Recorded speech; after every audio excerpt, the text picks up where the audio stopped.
नमस्कार, मैं हूं आंचल सिंह और आपका स्वागत हमारे चैनल पर। चीन से भारत का विवाद चल रहा है और वहीं पर चीन किस तरीके से रसिया के एक शहर पर भी अपना दावा कर रहा है। और इसी बीच आपको बता दें कि बड़ी खबर है, प्रधानमंत्री नरेंद्र मोदी और रूस के राष्ट्रपति पुतिन ने एक दूसरे से फोन पर बात करी। प्रधानमंत्री नरेंद्र मोदी ने द्वितीय विश्व युद्ध में जीत की 75वीं वर्षगांठ समारोह की सफलता पर पुतिन को बधाई दी और वहीं पर रूस में संवैधानिक संशोधन पर वोट के सफल समापन पर भी उन्होंने बधाई दी। यहीं पुतिन ने भी प्रधानमंत्री नरेंद्र मोदी का धन्यवाद किया। साथ में ही आपको बता दें कि दोनों देशों में सामरिक साझेदारी को और मजबूत करने की प्रतिबद्धता को दोहराया गया है। तो सामरिक जो ये साझेदारी की बात कही गई है इस वक्त पर जब चाइना से भारत भी लड़ रहा है और जिस तरीके से उसने रशिया के एक शहर पर दावा किया है, तो ये जाहिर सी बात है कि अब रशिया भी चाइना के विरोध में खुलकर खड़ा हो गया। इससे पहले भी उसने भारत का समर्थन किया था, लेकिन अब रशिया और चाइना का विवाद शुरू हो गया है। इसी विषय पर चर्चा के लिए हमारे साथ हैं राजनीतिक विश्लेषक पवन त्यागी। सर, आपका बहुत बहुत स्वागत हमारे चैनल पर। सर, हम जिस तरीके से देख रहे हैं कि रशिया के विवाद वैसे तो कहें 14 देशों और 15 देशों से उसकी जो सीमाएं लगती हैं, लेकिन विवाद इस समय 24 देशों से उसका चल रहा है। और इसी में रशिया में जिस तरीके से वो दावा करता है और वो जो उसका शहर है व्लादिवोस्तोक, उस पर वो अपना दावा कर रहा है और ये कह रहा है कि 1860 से पहले ये हमारा था। वहां के जो समाचार के संपादक हैं शेन सिवई, उन्होंने ये दावा किया है और जो समाचार है वो सरकार का ही है, क्योंकि वहां का जो मीडिया है उस पर सरकार का ही कंट्रोल है, कोई भी मीडिया वहां पर स्वतंत्र नहीं है। तो जिस तरीके से वो इस वक्त दावा कर रहे हैं, यानी कि रशिया भारत के समर्थन में था खुलकर और अब वो खुलकर चाइना के विरोध में है। इस पर आप क्या कहेंगे? देखिए, चाइना को तो हम देख रहे हैं कि वो पूरी दुनिया में किस तरह से अपनी दादागिरी करता है और विस्तारवादी नीति उसकी रही है, जिसके कारण वो लगभग 20 देशों से उसका टकराव है, जिसमें जापान, ऑस्ट्रेलिया, अमेरिका और रूस भी है। तो किस तरह से उसने वो जापान के द्वीपों को अपना कह दिया, इसी तरह वो ऑस्ट्रेलिया के समुद्री जो क्षेत्र है उस पर साउथ चाइना सी में दखल अंदाजी कर रहा है और आगे बढ़ रहा है। तो इस तरह से उसका विवाद सबसे है और उसी में रूस से भी टकराना, रूस से भी विवाद पैदा करना और एक शहर को अपना बता देना। तो वो कहता है तो 1860 से कि हमारा था।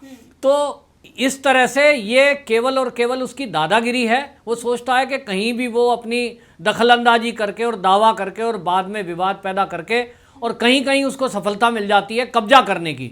लेकिन वो जानता नहीं है कि रूस एक महाशक्तियों में से एक है जहां उसकी दादागिरी चलने वाली नहीं है। लेकिन रूस को भी अगर चाइना पे कोई अटैक करना है तो उसको भारत की जरूरत पड़ेगी। ऑस्ट्रेलिया को भी यदि चीन पर कब्जा करना है या उसका मुकाबला करना है, उसको भी भारत के क्षेत्र की जरूरत पड़ेगी।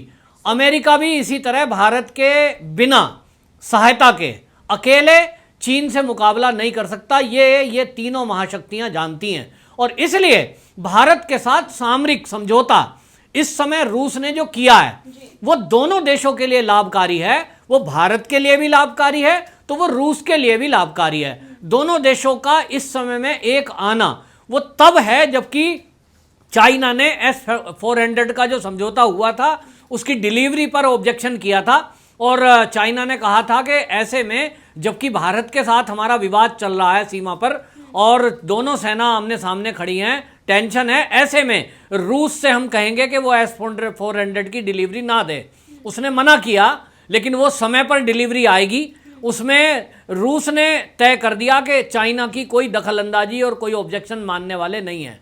इधर उसको धता बताते हुए और उल्टा हुआ कि मोदी जी की फोन पे बातचीत होने के बाद ये जो सामरिक साझेदारी है उसको और मजबूत करने के लिए कहा गया है, जिसके बाद 33 लड़ाकू विमानों का नई खेप लाने के लिए एक समझौता हुआ है, जिसमें युद्ध क्षेत्र में बहुत कौशल कर दिखाने वाले वायुसेना के विमान, 12 ऐसे सुखोई 30 MKI विमान और 21 MiG-29 MiG-29 विमान, ये दोनों लड़ाकू विमान जिसकी दहशत पूरे दुनिया में है कि इनसे बेहतर लड़ाकू विमान नहीं माने जाते हैं, तो वो भारत को देने का सौदा भी ऐसे समय में हुआ है। और ये जो सामरिक साझेदारी है इसके अंदर बहुत सारी चीज़ें आती हैं। जैसा कि हम जानते हैं कि रूस की जो इंटेलिजेंस जो विंग है जो उसका इंटेलिजेंस है, जिसको केजीबी बोलते हैं, वो विश्व में विख्यात है कि किस तरह से उनके पास टेक्नोलॉजी है और किस तरह से वो गुप्त गतिविधियां करते हैं, और सारी उनके पास जो टेक्नोलॉजी के जरिए भी और उनके जो सूत्र हैं उनके जरिए भी किस तरह से वो गुप्त जानकारियां जुटाते हैं। ऐसे समय में जब चीन और भारत आमने सामने हैं, ऐसे में भारत को गुप्त जानकारियां मुहैया कराना टेक्नोलॉजी के सहारे से, जैसा कि आजकल हम जानते हैं कि आज की लड़ाई ताकत की और बुद्धि की भी है, तो साथ में टेक्नोलॉजी का ट्रांसफ़र भी ऐसे में होना ये बहुत ज़रूरी है। तो रूस का साथ आना माने बहुत बड़ी बात है। ऐसे में हमें इंटेलिजेंस इनपुट मिलेंगे और उनसे हथियार भी रूस से मिलेंगे, और ऐसे समय में मिलेंगे जब हमारी टेंशन रूस से, चीन से चल रही है। ऐसे समय में हमारे देश के लिए ये बहुत ही निर्णायक होने वाला है। और इधर रूस का साथ आना, अमेरिका पहले से ही साथ है खुलकर, रूस का साथ आना ये चीन के लिए और खतरे की घंटी है, और वो समझ जाए कि अब उसकी खैर नहीं है। उसने जिन जिन देशों से विवाद पैदा किया है, मोदी जी की कूटनीति ये है कि सारे वो देश जिनसे चीन का किसी भी कारण से विवाद था या है, उन सबको एकजुट कर दें चीन के विरुद्ध।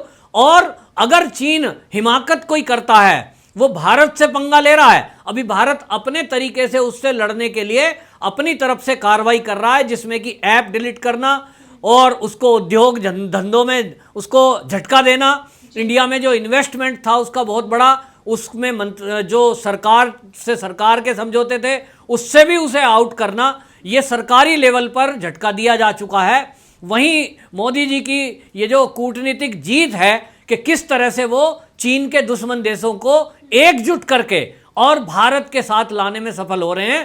तो चीन यदि किसी भी दिन कोई हिमाकत करता है तो ये सारे देश संभव है कि एक साथ अटैक करेंगे चीन के ऊपर, जिससे चीन का अस्तित्व खत्म होने के कगार पर है। हम जैसा देख रहे हैं कि ताइवान से किस तरह से विरोध की खबरें उठ रही हैं, हांगकांग से किस तरह से विरोध की खबरें उठ रही हैं। ऐसे में रूस का साथ आना ये भारत के लिए बहुत ही सुखद समाचार है। जी, विस्तारवादी नीति के लिए चाइना पूरी दुनिया में कुख्यात है। यहाँ तक कि जैसे मैंने आप पहले भी कहा कि 14-15 देशों से उसकी सीमाएं लगती हैं, लेकिन 24-23 लगभग ऐसे देश हैं जिनकी जमीन इसने हड़प ली है। उन सारे देशों से अगर बात करें तो यहाँ पर कुछ ऐसे देश हैं जिससे ये दोस्ती का हाथ बढ़ाता है, और उसके बाद सबको पता है कि उसके बाद क्या नीति होती है। तिब्बत का हमने देखा किस तरीके से, नेपाल में भी वही खबरें आई कि उसके इलाकों पर कब्जा कर लिया। पाकिस्तान में दोस्ती की बातें करता है और वहाँ पर उनके जो कंपनियां हैं किस तरीके से नमाज पढ़ने पर बैन लगाती हैं। तो ये दिखाता है ये किसी का भी सगा नहीं है।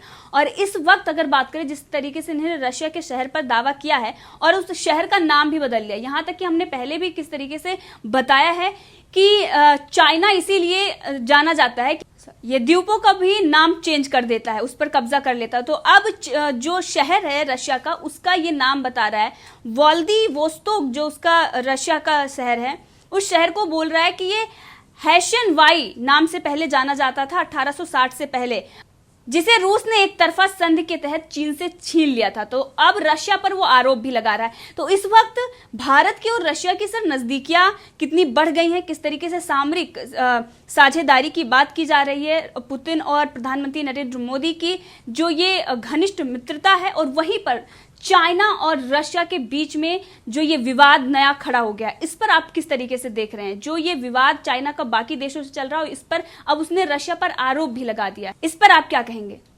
देखिए, हमारे भारत के साथ चीन के विरुद्ध अमेरिका आए, जापान साथ आ जाए, ऑस्ट्रेलिया साथ आ जाए, तो ये एक सामान्य सी बात है। लेकिन रूस क्योंकि एक कम्युनिस्ट विचारधारा का देश है, उसका साथ आना ये बहुत बड़ी बात है। क्योंकि ये माना जाता है पूरी दुनिया में कि एक विचारधारा के दो देश हैं यदि, तो वो मित्र हो सकते हैं बहुत अच्छे।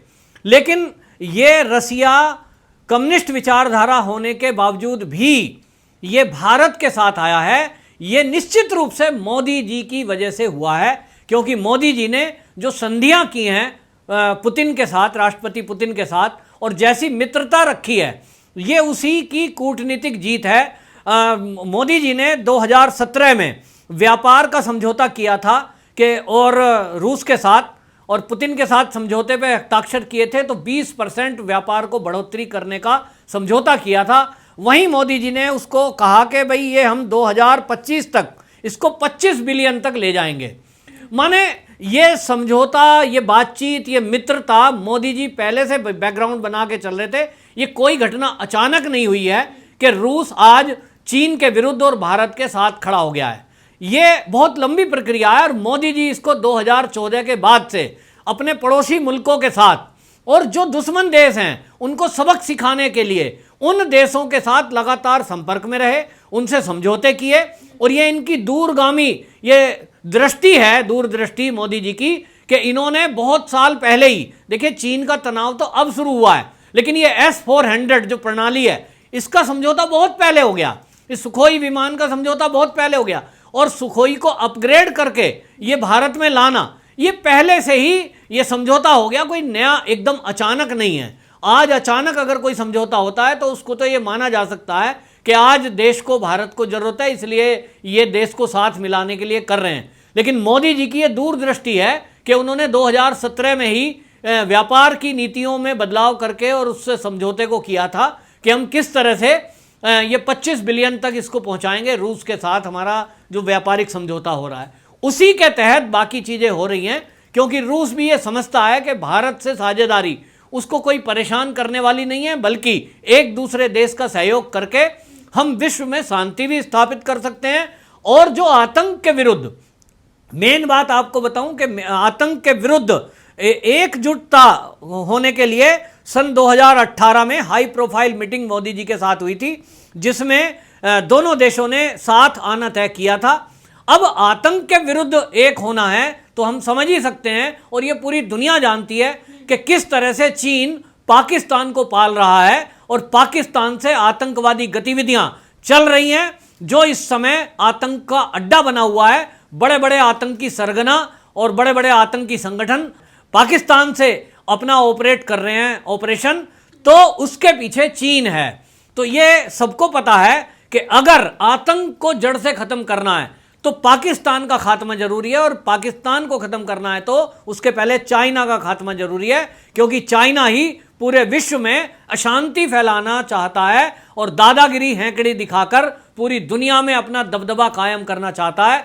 पूरी दुनिया को ये व्यापार के तहत भी नुकसान पहुंचाना चाहता है कि भाई किस तरह से पूरी दुनिया में मेरा व्यापार हो जाए, बाकी दुनिया चाहे बाहर में जाए। और इसलिए CPEC है, उसके तहत भी उसने जो है ये बेल्ट रोड चीन ने बनाने की कोशिश की।